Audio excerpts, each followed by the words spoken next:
দক্ষিণবঙ্গের ক্ষেত্রে ওই 4-5 তারিখ নাগাদ প্রধানত মেঘলা ওয়েদারই। পশ্চিমের জেলাগুলোয় 2-1 জায়গায় খুব হালকা ধরনের বৃষ্টিপাত থাকতে পারে 4-5 তারিখ নাগাদ। জলীয় বাষ্পের প্রবেশ কিছুটা বেশি রয়েছে এমনি, বা 4-5 তারিখ নাগাদ আরো হয়তো কিছুটা বাড়বে জলীয় বাষ্পের প্রবেশ বঙ্গোপসাগর থেকে, এবং সেই সাথে উত্তর পশ্চিমের হাওয়া এই দুয়ের ইন্টারাকশনের ফলে মেঘলা ওয়েদার থাকার সম্ভাবনা রয়েছে। 4-5 তারিখ নাগাদ দক্ষিণবঙ্গে প্রধানত মেঘলা আকাশ থাকার সম্ভাবনা, তবে পশ্চিমের জেলাগুলোয় 2-1 জায়গায় খুব হালকা ধরনের বৃষ্টিপাত থাকতে পারে। প্রধানত মেঘলা ওয়েদারই থাকবে, বৃষ্টিপাতের সম্ভাবনা কমের দিকে, কিন্তু পশ্চিমের জেলাগুলো 2-1 জায়গাতে খুব হালকা ধরনের বৃষ্টিপাতের সম্ভাবনা থাকছে 4 থেকে 5 তারিখের মধ্যে। দার্জিলিং কালিম্পং এর পাহাড়ি এলাকায় যেটা বললাম 31 তারিখ থেকে 2-1 জায়গায় হয়তো 2-1 দিন হালকা বৃষ্টি বা তুষারপাতের সম্ভাবনা থাকছে। আগামী 1 সপ্তাহের মধ্যে খুব একটা কিছু ঠান্ডা সেভাবে থাকবে না, যদি কলকাতা পার্শ্ববর্তী অঞ্চলে বলা হয়। জাঁকিয়ে ঠান্ডা যদি বলেন, বর্তমানে যেটা চলছে তো বেশিই রয়েছে স্বাভাবিকের থেকে, কলকাতার ক্ষেত্রে প্রায় 4 ডিগ্রির কাছাকাছি বেশি রয়েছে।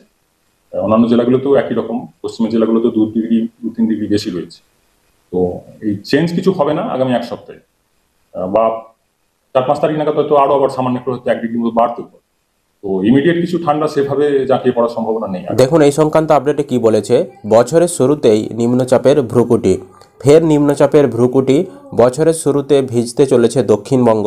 নতুন বছরের হাত ধরে শীতের আমেজ ফিরবে এমনই আশায় ছিলেন শীত বিলাসীরা, কিন্তু বছরের শেষ দিনে এসে আবহাওয়া দপ্তর অবশ্য এরকম কোনো আশার বাণী শোনাতে পারেনি, বরং নতুন বছরের শুরুতেই বৃষ্টির পূর্বাভাস দিয়েছে হাওয়া অফিস।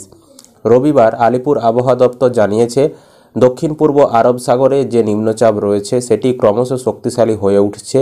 আগামী 24 ঘন্টায় এটি সুস্পষ্ট নিম্নচাপে পরিণত হবে।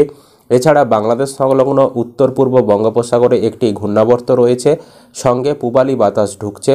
বুধবার থেকে আকাশ মেঘলা থাকবে। বৃহস্পতিবার দক্ষিণবঙ্গের 5 জেলা পশ্চিম বর্ধমান, বাঁকুড়া, পুরুলিয়া, ঝাড়গ্রাম এবং পশ্চিম মেদিনীপুরে হালকা বৃষ্টির সম্ভাবনা রয়েছে। বৃষ্টির সম্ভাবনা না থাকলেও কলকাতায় তাপমাত্রা বাড়বে। বড়দিনের আগে থেকে শীত উধাও হয়ে গিয়েছে। বর্ষবরণের রাতও উষ্ণতায় কাটে। দিনের বেলায় শীতের পোশাক গায়ে রাখা যাচ্ছে না, আর্দ্রতা থাকায় অস্বস্তিকর পরিবেশ তৈরি হয়েছে। বছরের শুরুতেও হাওয়া বদল হচ্ছে না। আজ সোমবার বছরের প্রথম দিনও শহরে পারদ স্বাভাবিকের থেকে একটু বেশি থাকবে। দিনের বেলায় কার্যত গরম বাড়বে। অবশ্য সকাল সন্ধ্যায় শীতের আমেজ মিলবে। ভোরে হালকা কুয়াশা থাকবে। তবে আবহাওয়াবিদদের আশা, বৃষ্টির পর শীত ফিরতে পারে। এই সময় জেলায় জাঁকিয়ে ঠান্ডা থাকে, কিন্তু এবার জেলাগুলিতেও শীতের কামড় নেই। আগামী কয়েকদিন বীরভূম, মুর্শিদাবাদ সহ একাধিক জেলা কুয়াশায় ঢাকা থাকতে পারে। তবে উত্তরবঙ্গে পর্যটকদের জন্য সুখবর রয়েছে। বছরের প্রথম দিন দার্জিলিংয়ে তুষারপাতের পূর্বাভাস দিয়েছে আবহাওয়া দপ্তর। সুতরাং বুঝতেই পারছেন, আবার কিন্তু বছরের শুরুতে একটি নিম্নচাপ সৃষ্টি হতে চলেছে। বুধবার থেকে আকাশ মেঘলা, বৃহস্পতিবার বৃষ্টি হওয়ার সম্ভাবনা রয়েছে দক্ষিণবঙ্গের 5 জেলাতে। তো যখনই নিম্নচাপটা সৃষ্টি হবে, পরবর্তী আপডেট কী দেয় আবহাওয়া দপ্তর, আপনাদেরকে আমরা পরবর্তী সময়ে প্রতিদিন আবহাওয়ার আপডেট দিতে থাকব।